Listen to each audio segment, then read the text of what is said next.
Salut. Ça va? Et toi? Ouais. D'attaque.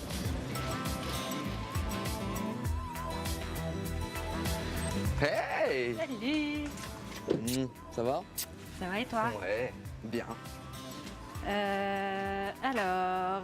Voilà la bête. Ouf. Bon bah on va bien se marrer. Tu le Bon. sens bien? Bah ouais, super. En plus, il fait méga beau. Toute la semaine, on va être bien. On va bronzer. Ça va être comme des vacances. T'as pas peur?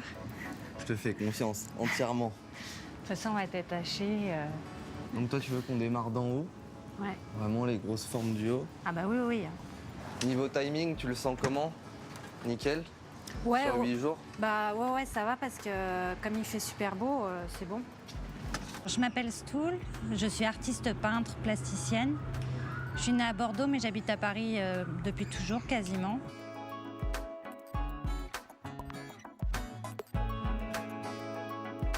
Géraldine Capel, la directrice du centre Maurice Ravel, m'a proposé il y a quelques mois de participer au Festival des cultures urbaines du 12e arrondissement. Et en faisant la visite, elle m'a montré cette tour en me disant un jour, il faudrait que quelqu'un la peigne. Et j'ai dit, moi, je peux le faire. Et donc, on a monté tout un dossier, j'ai réalisé des maquettes. Avec elle, j'ai développé le projet. On a cherché des sponsors, des financeurs. Et donc, tout ça en collaboration avec la mairie du 12e. Et c'est passé au budget participatif, donc ça devient aussi un projet citoyen. J'ai eu beaucoup de chance de pouvoir monter ce projet en moins de 6 mois, ce qui est un challenge relevé. Donc on commence par la partie centrale. Ouais. Les anamorphoses sur les côtés. Je dis des anamorphoses, mais c'est pas vraiment, enfin c'est des anamorphoses légères. On les fera à la fin. On se dit qu'on se fait d'abord tout le central, depuis le haut. Donc ce qui est gris, c'est le mur. C'est ce que j'allais te demander. Là, les gris, c'est la couleur du mur. Très bien. Et donc le tuyau, là, il reste gris. Ouais, il reste gris mur. Au-dessus de la porte aussi. Voilà. Et t'as vu à chaque fois qu'il y a des éléments, genre là, je crois que c'est une antenne orange ou je sais pas quoi. Bah, j'ai prévu dans mon dessin, paf, on n'a pas à peindre autour. Ouais. Ça, c'est un plan détaillé. C'est militaire. Ça va? Oui. Ah, t'as fait des gros plans comme ça aussi? Ah bah ouais. Donc on va se les scotcher dans la nacelle étape par étape. Hein. Voilà. Je savais que tu détaillerais ça nickel. Tous les 9 tout mètres. Calculé. Les habitants du quartier ont été amenés à voter pour la maquette. Il y avait 6 propositions, donc c'était assez stressant, mais on a réussi à le faire, ce qui est hyper gratifiant de faire un visuel en énorme comme ça, qui va être vu depuis des mètres et des mètres, depuis le tramway, depuis des fenêtres d'appartements. C'est vraiment énorme. Un beau panel de couleurs, tout ça. Oui. Des couleurs arc-en-ciel bien joyeuses, comme j'aime bien.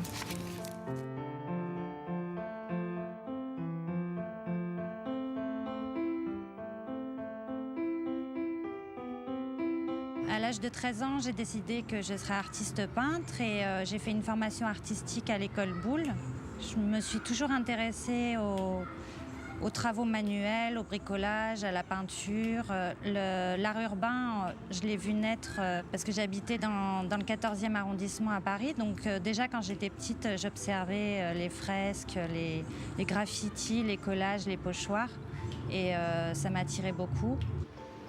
Dans ma famille, il y a des artistes qui sont dans notre environnement. Et ma mère aime bien faire les galeries, les expositions. Donc elle m'emmenait déjà, quand j'étais petite, visiter tout ça, donc voilà, c'est assez naturel chez moi.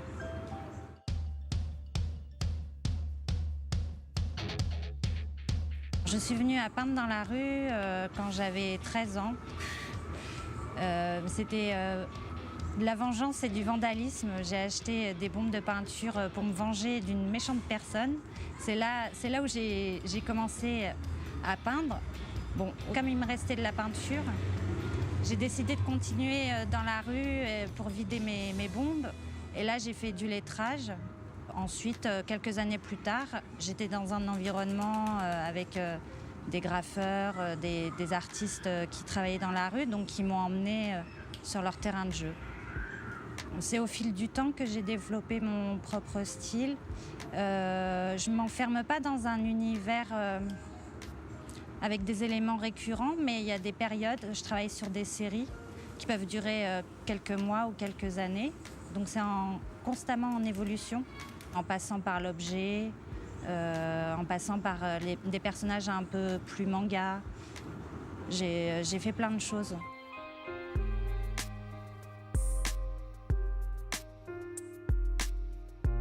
Depuis toujours, j'utilise plein de supports différents. J'ai utilisé du mobilier, j'ai fait du textile, j'ai développé plein d'objets dérivés également.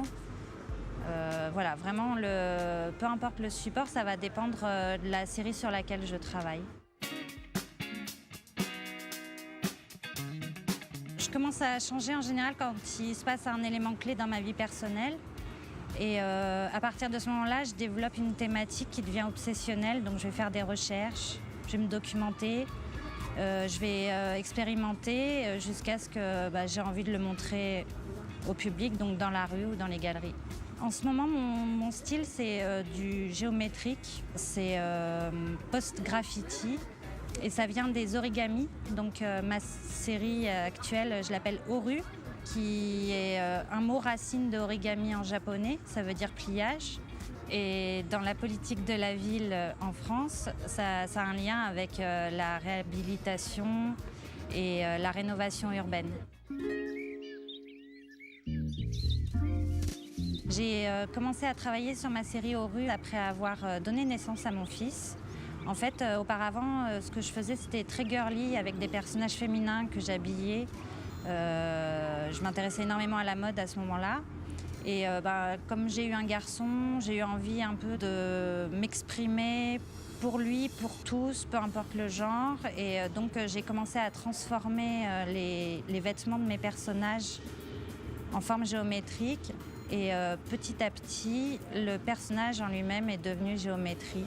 Cette série Oru, je la développe en mural, en monumental dans la rue, mais également sur toile. Et aussi, comme j'ai une volonté d'être éco-responsable, j'utilise les chutes des pochoirs que je peux découper pour réaliser des tableaux ou bien alors des murs. Et avec ces chutes de pochoirs, je vais réaliser des bas-reliefs ou des hauts-reliefs. Donc là, je travaille aussi en volume.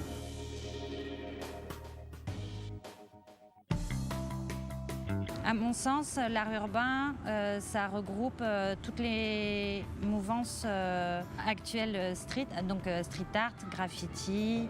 C'est, on va dire, c'est comme à l'époque du pop art. J'ai toujours eu du mal avec les étiquettes, mais je me sens appartenir à la famille de l'art urbain.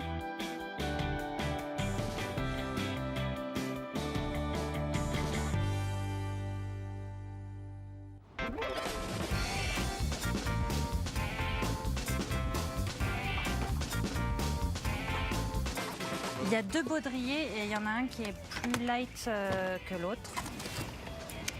Des gâchettes. Ok. Piou-piou. Ouais, Bonnie and Clyde, de la peinture. La perche à selfie. Ça, c'est... La perche à selfie. Très importante. Sous selfie 34 mètres de haut. Non, le plus important, ça c'est notre outil principal, il ne faut pas qu'il nous lâche. C'est un tire-fil. Ouais, peut-être. Je crois que c'est ça, avec de la craie bleue dedans. Et donc ça permet de faire des belles lignes droites. C'est utilisé dans le BTP. Donc en fait, le but c'est de le tendre. Ouais. On scotche et tu sais, t'as le mur là et tac, tu fais ça et ça va marquer directement le mur en tracé blanc. Pas indélébile justement, après, qui part très facile. On rembobine. Je t'ai pris une vieille paire de gants, j'ai ma vieille paire de gants aussi. Voilà, ça va? Très bien, t'inquiète. Il y a des... ça, on ramène. Les caps aussi, on se prendra des poignées de caps dans les... Allez, roule! Ah là.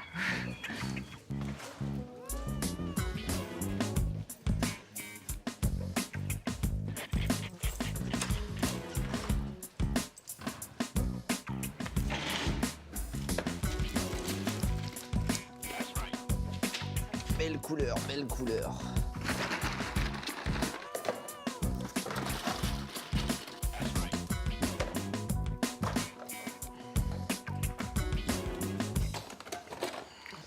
y a trop de couleurs, Stool. Les caps d'origine, je crois pas qu'on va en avoir besoin. On les met là. Tous? Ouais. Je t'ai mis des skinny et des fat au fond. On y va. Allez, roule. Oh, on a bien dans ça. Alors, 8, 16, on a 16 couleurs normalement. 2, 4, 6, 8, 10, 12, 14, 16. Nickel. 2, 4, 6. Ça, c'est le bas, on est d'accord? Ouais, c'est le bar. En fait, il suffit que tu regardes le numéro Ouais. et là, il faut prendre le 0 à... Donc ça. Mais de toute façon, on emmène Ça. tout. Hein.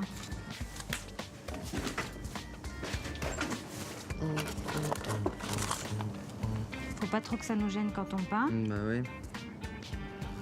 Comme ça, non? Ouais. J'ai 2 assistants. Donc, il y a David Blin qui est la plupart du temps avec moi dans la nacelle. Donc, avec lui, on trace, on peint. On a déjà travaillé ensemble, donc il connaît mes techniques. Donc, le mousqueton. Hop. Et là, maintenant... Tu peux plus m'échapper. Non!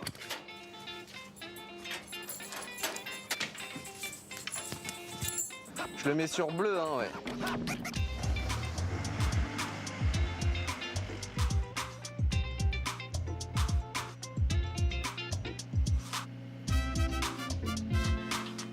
C'est la première fois que je fais un mur de 34 mètres. Le plus haut que j'avais pu faire, c'était 12 mètres. Après, en termes de mètres carrés, j'ai déjà fait plus. Notamment, j'ai fait un parking qui faisait environ 900 mètres carrés. Et là, on est un peu en dessous.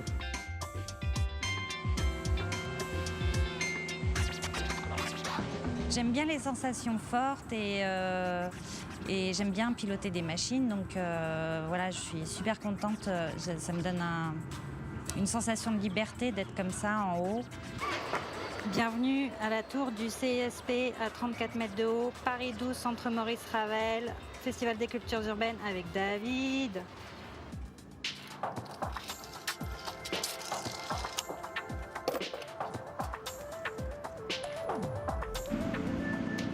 Je sais pas, mais faut pas trop qu'on aille par là-bas. Mais là, je fais quoi? Putain. Bon, bah là, je peux avoir le mètre, hein. On est bien là. Ouais. Attends, je tourne juste un poil. Au niveau du process, j'ai réalisé une maquette en dessin vectoriel. C'est comme ça que je travaille tout le temps. Donc voilà, sur mon ordinateur, je fais le tracé, je fais la mise en couleur. Bon, ensuite, une fois que la sélection a été faite par les habitants du quartier, mon dessin a été réalisé en échelle réduite sur mon ordinateur. Donc après, j'ai plus qu'à quadriller mon dessin. Et quand je suis face à mon mur, je reporte les mesures avec mes outils de mesure. Voilà, des mètres, des niveaux, des fils à plomb, du tiro. Tiens, c'est bon. C'est moi qui aurais dû le faire parce que là... Ok. Bon, bah on remonte et on commence à peindre. Attention les mains. Bon. Limite. Vas-y, coupe, hein.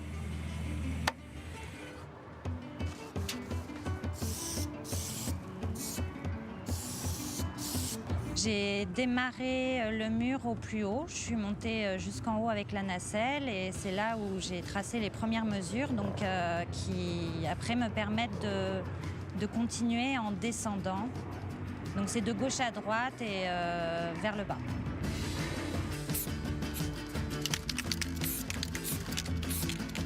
Et pas de coulure, hein? J'essaye, madame.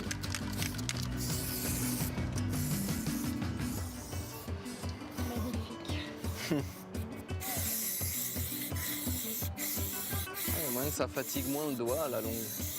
Je sais pas, hein. C'est pas le même geste. Le doigt est déjà habitué, musclé pour appuyer l'aéro, comme ouais. ça. Et là c'est un autre muscle. Progressivement, je fais mon traçage. Et je fais la mise en couleur immédiatement pour pas avoir trop de manipulation de nacelle parce que ça fait perdre énormément de temps de monter, descendre, se mettre à gauche, à droite.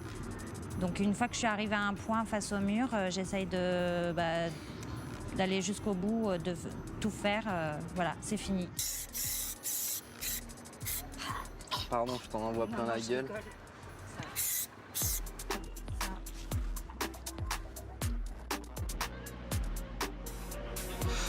Oh putain. Ah, bâtard.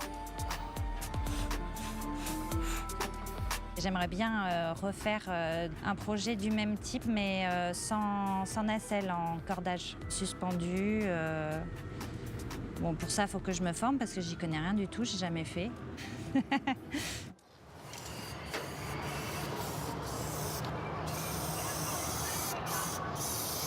Voilà.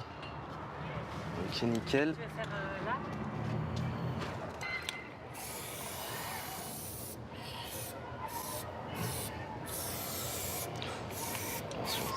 Vas-y, c'est bon, je vais le faire là. Ah non, tu peux.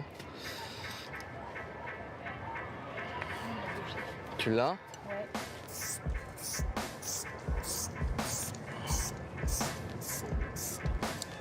Merde. Non, mais c'est pas grave, les angles, on les fera au scotch. Au moment de la deuxième.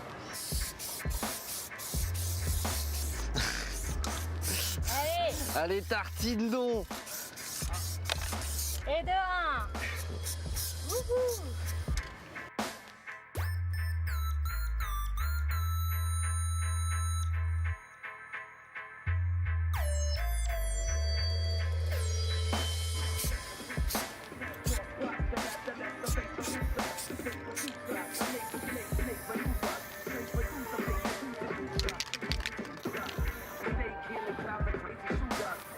Donc là, il y a le haut qui est terminé et tout sera terminé quand je serai vraiment au sol, à travailler au sol.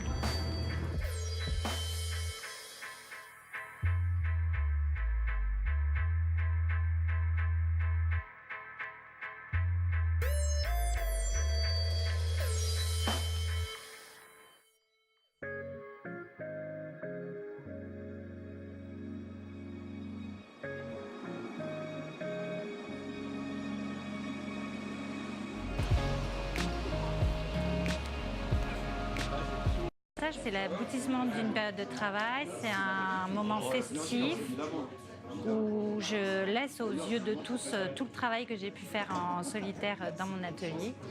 Et c'est un moment d'échange avec les personnes de mon entourage, les personnes qui suivent mon travail.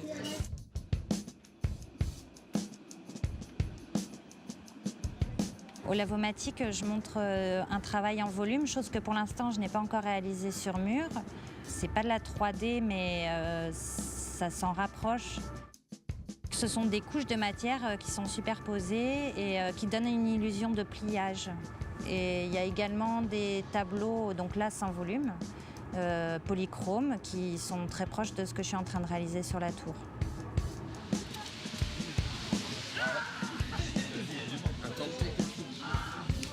Je suis Benoît, le patron du Lavomatic, qui est une galerie, une boutique en fait qui est spécialisée principalement en street art.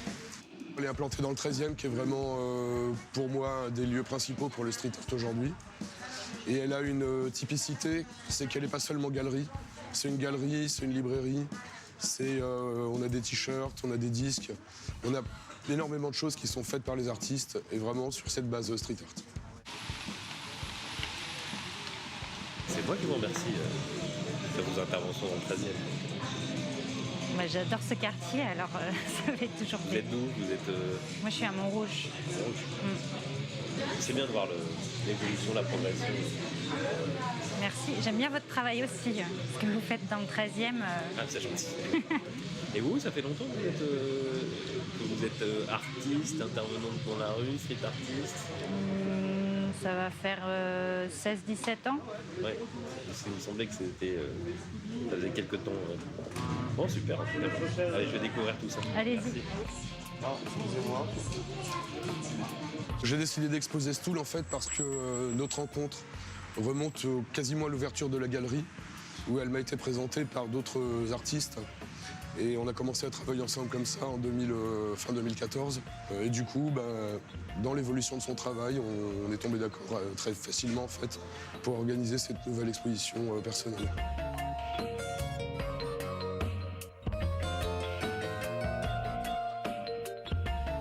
C'est une artiste qui est toujours en recherche de nouveaux horizons, en recherche qui ose en fait, qui ose faire des choses qui ne restent pas dans le cadre de ce que les gens vont forcément connaître d'elle.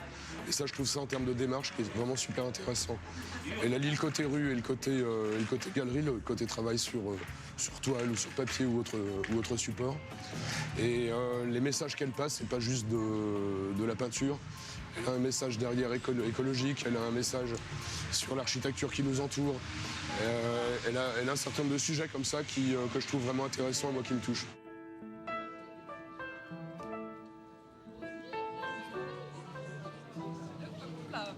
Ah, vous m'avez fait une belle dédicace? Oui. Ah, c'est sympa. Ah, merci. Je suis très très touché. Je suis très touché.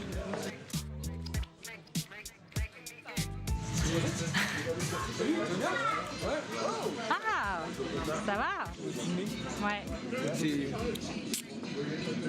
super beau. C'est du blanc qui passe au noir. Et ouais.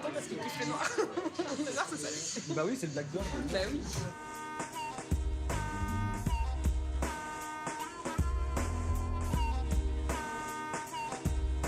C'est fait sur quoi ça? Ça, Jim, ouais. c'est du béton. C'est une C'est ça, plaque de hein. béton. Ça fait son poids, moi, c'est pas. Oh, génial, d'accord. C'est toi qui as fait la plaque aussi? Non, non, là, je travaille avec un éditeur. C'est inspiré des origamis, mais c'est pas du pliage, c'est les chutes des pochoirs que je découpe. Je garde les chutes et ensuite je les superpose comme ça. Je fais mes montages. Dernièrement, on m'a dit c'est bien, tu t'évolues tout le temps. Et en fin de compte, c'est un peu stressant au départ. Enfin, j'essaye de me faire plaisir. Je me fais plaisir dans mon travail. C'est le plus important. Si tu perds ça, tu nous perdras nous. Après, il y a des personnes qui me disent je préférais avant. Bah ouais, mais c'était avant. Stool, c'est une artiste qui évolue véritablement tout le temps. Quand on reprend les travaux qu'elle faisait il y a plus de 10 ans et ce qu'elle fait aujourd'hui, on sent une ligne directrice, mais esthétiquement, c'est plus du tout la même chose. Donc c'est quelqu'un qui a évolué, qui a su évoluer, qui a déjà évolué par rapport à l'exposition personnelle qu'elle avait faite il y a 2 ans de ça ici, et qui, à mon sens, va clairement continuer à évoluer, continuer à défricher des nouveaux territoires.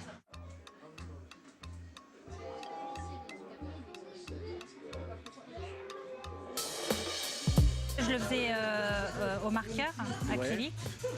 Et on voit. Ouais, finalement, avec la texture, tu vois, ça Oui, tremble. oui. Là, au moins, je garde une netteté. Alors, attends, tu fais un pochoir dans cette couleur verte.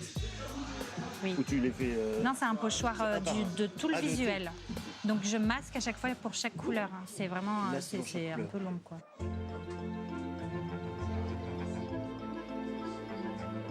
Là, j'ai travaillé avec du PVC expansé. Et tu le découpes comment? Ah, je fais découper. C'est une fraiseuse. C'est comme une fraiseuse, mais c'est pas pour avoir les angles. C'est une lame. Ah, c'est pas un. Parce que c'est du PVC expansé, donc c'est quand même souple. Ça se coupe D'accord. facilement. Tu peux le couper au cutter. Mais là, Ouais, là, c'est 3 mécanique. millimètres, Non, là, c'est mécanique. C'est, Et tu. Ouais, d'accord. Tu fais pas une découpe, tu passes pas avec une découpe laser. Non, non. J'ai déjà fait, mais. Ça te convient pas. Aussi, c'est bien pour le papier, mais là, pour le PVC, comme les pochoirs, je vais les trimballer parfois dans la rue, ça va pleuvoir dessus, tout ça, je peux les garder méga longtemps. Ah, bah là, carrément, ouais.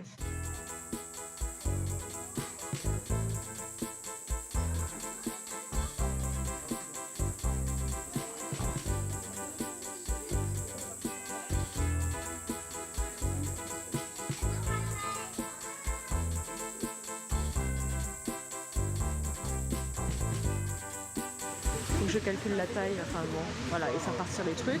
Soit t'en avais une où t'étais. Ouais. Je suis Anne-Laure Maison, collagiste. Je colle une série depuis quelques années qui s'appelle Femmes Maison. Ce sont toujours des jambes de femmes qui portent une architecture sur son dos. C'est pour moi la métaphore de la femme contemporaine. J'ai rencontré Stool par le biais du Lavomatique, qui est une galerie assez emblématique dans le 13e et assez engagée, qui soutient beaucoup de street artistes. Et on a tout de suite fité. C'est une femme forte qui a elle-même incarné la femme maison à un moment donné. Et je trouve qu'elle a tout d'une femme maison et je pense qu'on a fité pour ça, effectivement. Elle a un vrai rapport à l'architecture aussi, puisque voilà, dans ces fresques, il y a toujours vraiment un rapport avec la ligne de fuite et puis ces volumes très géométriques. Donc moi, ça me plaît beaucoup et je pense qu'il y a vraiment des choses qui nous relient à ce niveau-là. Il faut que je regarde comment ça peut tomber. D'accord, Anne-Laure Maison. Allez, Merci. C'est vraiment super ce qu'elle est en train de faire et je la jalouse un peu parce que cette tour, je la trouve dingue et on a ça aussi en commun, c'est que les trucs les plus moches, on peut les trouver beaux. Donc non, c'est un bâtiment qui est génial et c'est une fresque assez monumentale qui en jette.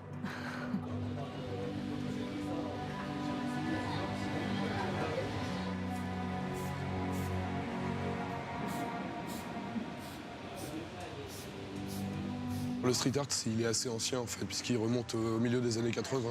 Et c'est un phénomène qui est, je pense, véritablement mondial. Donc aujourd'hui, on se rend compte qu'il y a de plus en plus de gens qui s'y intéressent. Pas forcément pour acheter des œuvres, mais pour juste aimer ce qu'ils voient en fait. Le but, c'est à la fois pour eux et pour moi, c'est vraiment de monter des expos, de s'éclater, d'être complètement libre. On ne donne pas de thématique à un artiste, on ne lui donne pas de ligne directrice. On lui dit voilà, il y a un lieu, globalement tu l'utilises, t'en fais ce que tu veux. Et ensuite, chaque artiste va s'approprier le lieu. Ensuite, on travaille ensemble pendant la préparation de l'expo sur quelques axes, mais moi, clairement, j'ai pas le souhait d'imposer les axes aux artistes. C'est vraiment eux qui doivent être vraiment libres de ce qu'ils ont envie de faire. Et derrière, c'est toujours un grand kiff. Fais attention, tu vas le faire pointer du téton. Attends, c'est pas fini. C'est vrai qu'on voit le téton, hein. Bah ouais, mais j'ai des pecs et puis il y a des courbes. Bouge pas. Le milieu du street art, c'est un milieu tellement occupé par des hommes et qu'on a des femmes qui sont là et qui arrivent à s'en tirer, à sortir du lot comme ça, c'est fantastique. Donc encore une fois, chapeau Stool, magnifique expo, toujours surprenante, à la avec. Il y a les photos, il y a les places.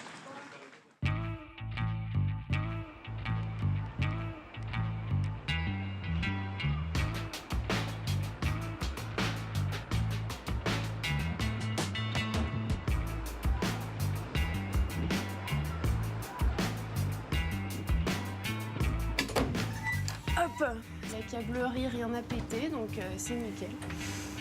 Voilà, dès qu'on a checké ça, on referme. On check le niveau d'huile. Ouh, la petite abeille. Voilà. Toujours à froid, jamais à chaud. Voilà, nickel. J'ai passé le CACES pour cette occasion-là, donc pour suivre des projets d'art mural, quoi, de muralisme. Et au départ, c'était pour répondre à une appel d'offres qui m'intéressait fortement, que d'ailleurs Stool avait passé l'année dernière à Villars-sur-Seine. Et après, ils ont pris que les stars, donc voilà. Mais ce sera dans le futur,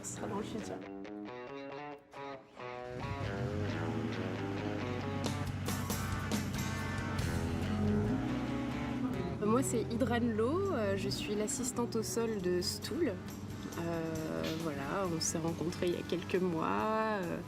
Je la suis beaucoup parce que j'adore ce qu'elle fait. C'est une artiste que j'admire beaucoup.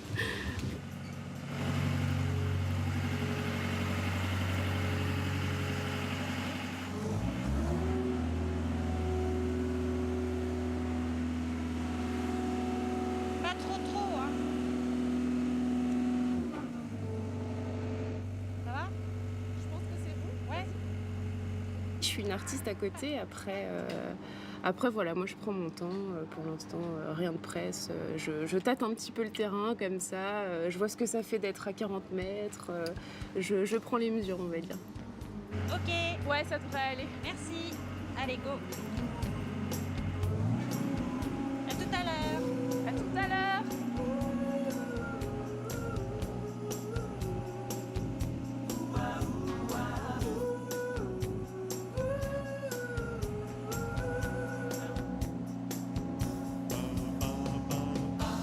L'œuvre que j'ai dessinée pour la tour du CISP tire son origine c'est d'un totem, il y a un côté chamanique. C'est aussi un phare, j'avais envie que ça soit un point de repère dans le quartier parce qu'il n'y a pas de fresque monumentale dans ce coin-là de Paris. Et puis j'ai énormément travaillé sur la verticalité, l'horizontalité parce que ce mur-là et le graphisme du bâtiment, l'architecture, a énormément de lignes verticales et horizontales, alors que d'habitude dans mon travail, il y avait plutôt des diagonales, des lignes dans tous les sens.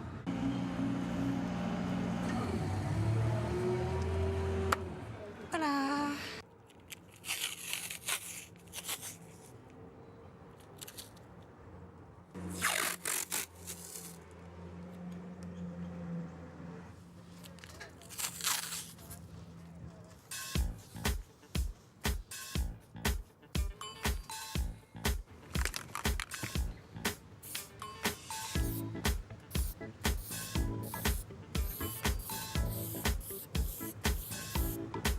Là, on a commencé lundi.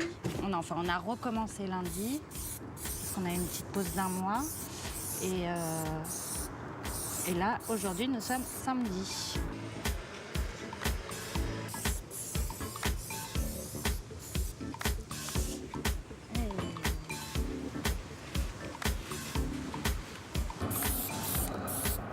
Je fais le petit retour comme ça avec le vent. Et ben la peinture, elle va pas sur la couleur d'à côté. J'utilise que de la peinture en bombe. C'est de la peinture acrylique à base d'eau. C'est une des moins nocives qui existent sur le marché. C'est toujours ma volonté d'être éco-responsable. Et comme on peut constater, le seul logo qu'il y a, c'est que c'est inflammable. Il n'y a pas le logo nocif pour la santé humaine ou nocif pour l'environnement. Donc là, c'est juste du pigment qui vole principalement. Et comme là, je suis en extérieur, qu'il y a beaucoup de vent, j'ai pas besoin de mettre de masque. Si j'étais en intérieur, je mettrais un masque, parce que c'est moins aéré. En plus, cette peinture, elle a une qualité muséale. Elle a une durée de vie de 100 ans, donc comme c'est une fresque quand même qui est dédiée à être pérenne, les couleurs vont pas changer au moins pendant 100 ans.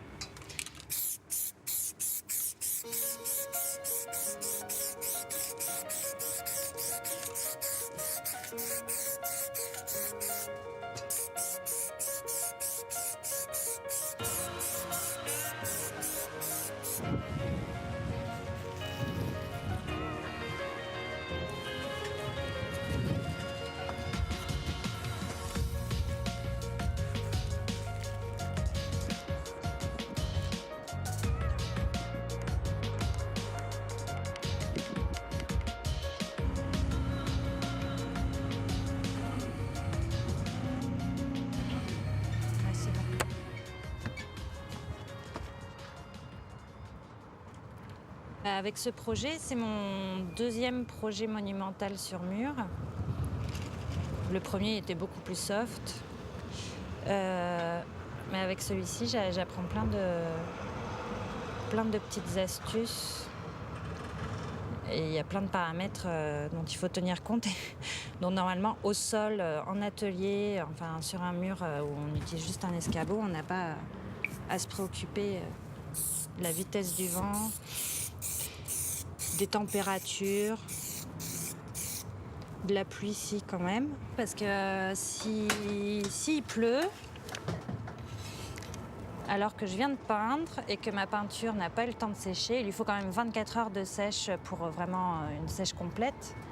Au toucher, c'est sec en 20 minutes maximum. Mais pour qu'elle soit vraiment solide, c'est 24 heures. Donc s'il pleut dans les 24 heures, on risque d'avoir des cloques.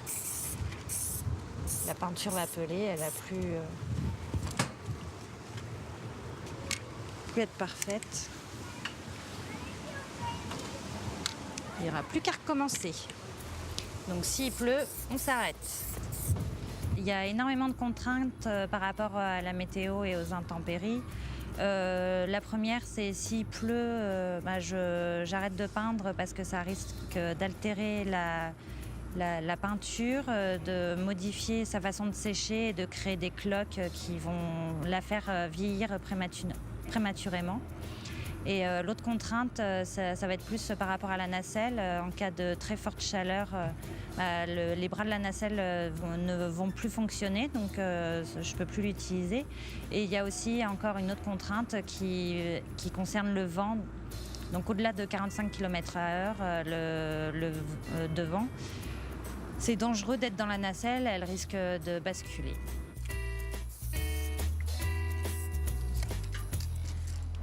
On a beau se dire, bon bah ça c'est possible de le faire en 10 jours, en fin de compte, il y a de grandes chances que ça soit le double. Donc vaut mieux être zen, pas stressé, pour que ça soit une belle œuvre. Tac, scotch. Ah, je suis un chouille trop loin. Je tends un peu trop les bras.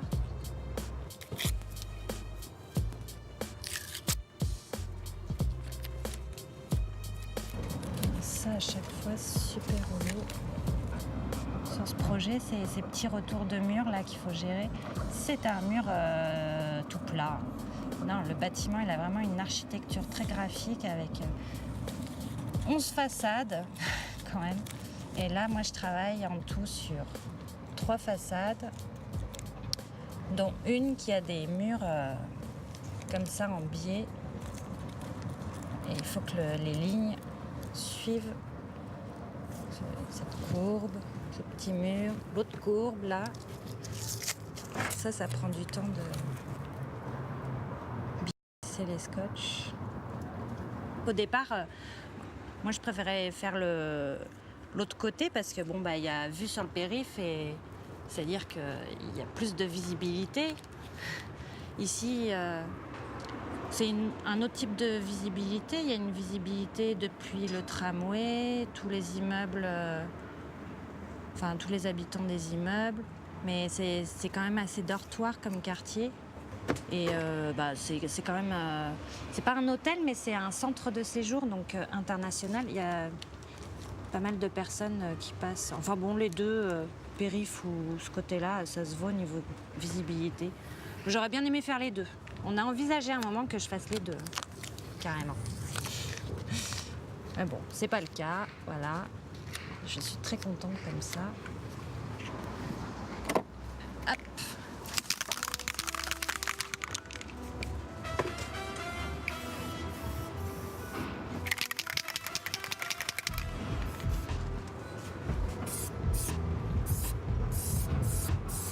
Il est magnifique ce bleu.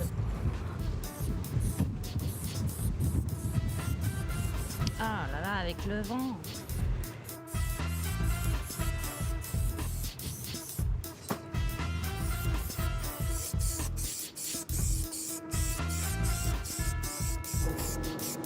Hop, main gauche.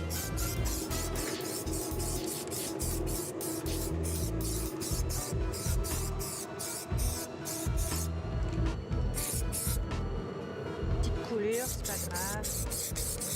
Il est un peu transparent et semi-transparent.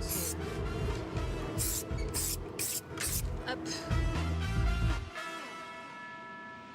Je peux prendre du recul avec la nacelle. Je tourne les bras pour me mettre en face. Et là, j'arrive à bien voir où ça en est. Et puis au sol aussi, il faut quand même que je regarde la perspective. C'est ce que les gens vont voir principalement. Même s'il y a beaucoup d'habitants en face qui ont leurs fenêtres à certains niveaux. Et puis après, j'ai tout mon système de calcul. J'ai ma maquette, travailler à échelle réduite. Donc là, je vais prendre du recul pour voir un peu ce que ça donne de plus loin. Donc on va bouger la machine et regarder ça.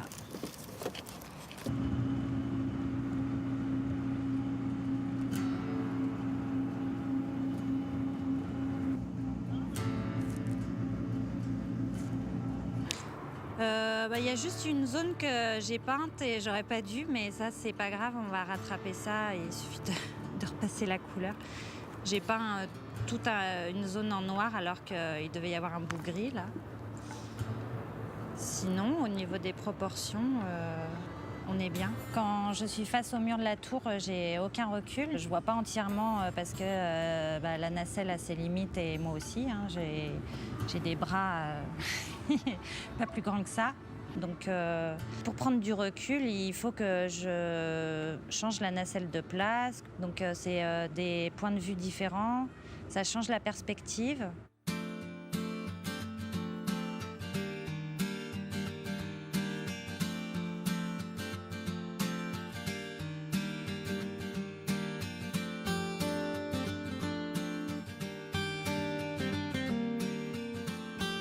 Forcément, la perspective fait qu'il y a quand même une déformation. Mais sinon, j'ai pas fait de réinterprétation, enfin, j'ai pas changé mon visuel. Parce que tout a été validé en haut lieu, donc je vais pas faire du freestyle. Bon, et maintenant, je vais redescendre et regarder ce que ça donne au sol. Oui, t'es là en bas ? Je vais tourner, je veux juste que tu checkes que tout va bien. Ok ? Allez, c'est parti. À toutes. Je raccroche. Youp là.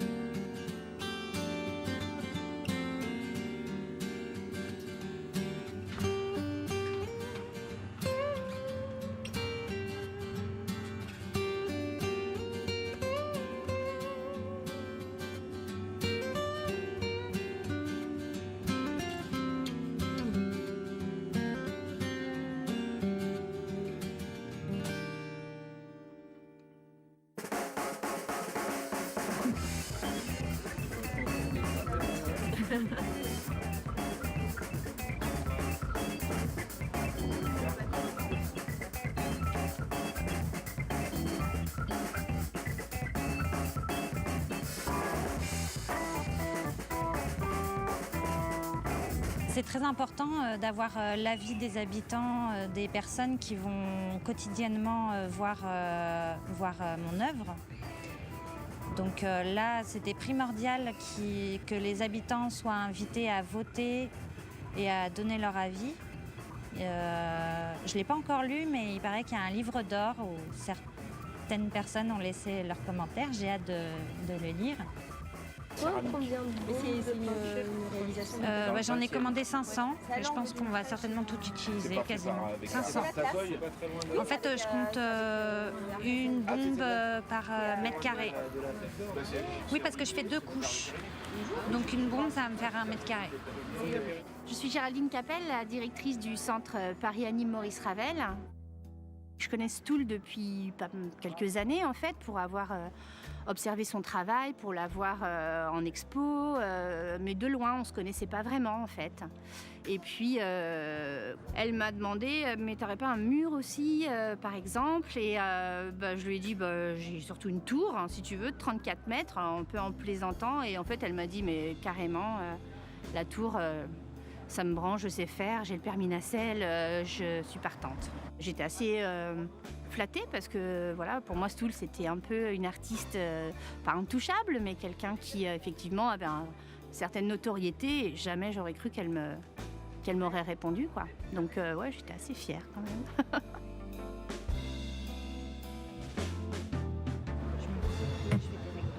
Ok. Ouais. Et ensuite, pour que les lignes aillent bien dans les angles et les bons angles, que les verticales soient bien verticales, j'utilise tous les outils de la géométrie. Voilà, les grandes règles, les mètres. Je fais le tracé au fil bleu ou bien alors au crayon. Okay. Donc le fil bleu, c'est une bobine qui est enfermée à l'intérieur d'une boîte et dans laquelle il y a de la craie bleue. D'accord. Donc je tire le fil qui est posé contre le mur et je le claque et là, tac, ça va faire la ligne bleue. Je me posais la question de travailler avec des grilles pour reporter, quand vous bossez en petit, après reporter sur un grand mur. Avec des grilles, oui, c'est quadrillé, oui. Ouais. Et qu'on n'a pas, quand on bosse sur un mur plein pied, c'est déjà plus facile d'avoir le recul. D'avoir du recul. Ouais.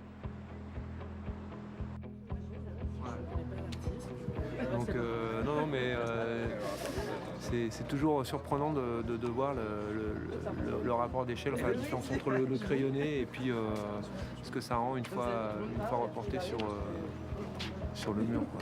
Il y a aussi quelque chose qui joue énormément par rapport à ma maquette, c'est la perspective qu'on peut avoir au sol. Même si j'ai fait une simulation sur photo, il y a quand même le haut va être, je pense, il va y avoir quand même un changement, un léger changement. Ouais, par rapport à la maquette.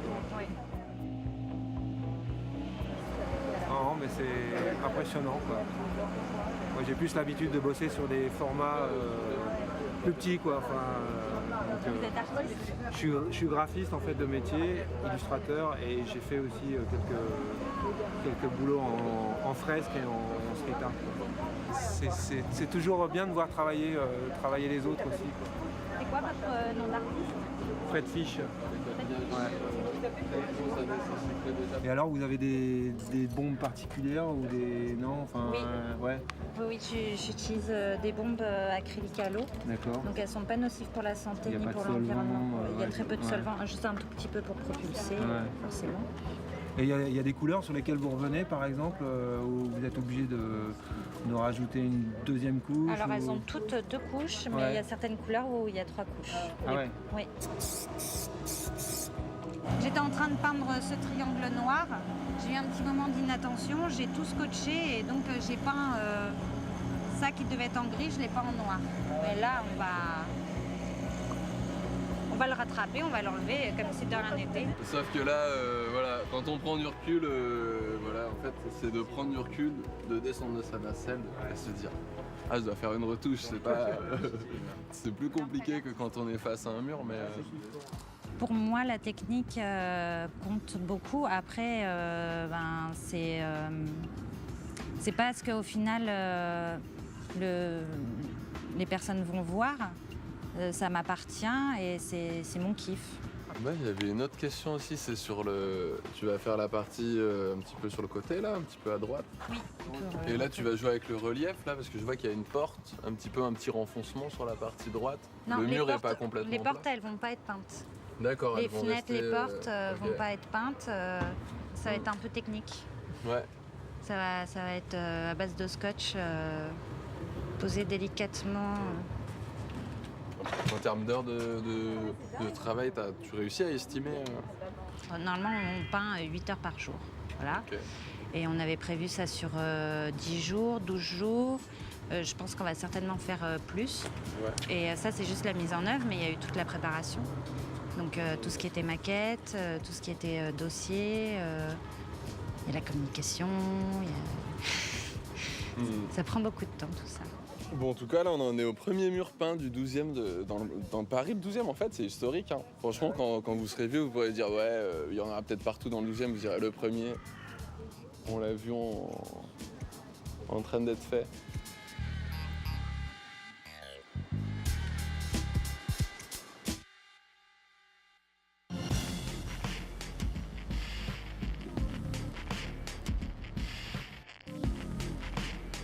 Le visuel sur la tour, il y a plusieurs éléments. Il y a un phare, il y a un visage humain. Tout ça assemblé forme un totem parce que je peins sur trois façades en réalité. Et donc il y a le mur central où là il y a la plus grosse partie du visuel avec le visage, le phare et le reste qui est assez abstrait et très coloré. Et sur les murs qui sont de part et d'autre, à droite, à gauche, un peu en retrait et en coin, des lignes continuent et montent vers le haut en diagonale. Et donc là, il y a une forme d'aile et de totem. Il va également y avoir des petits papillons.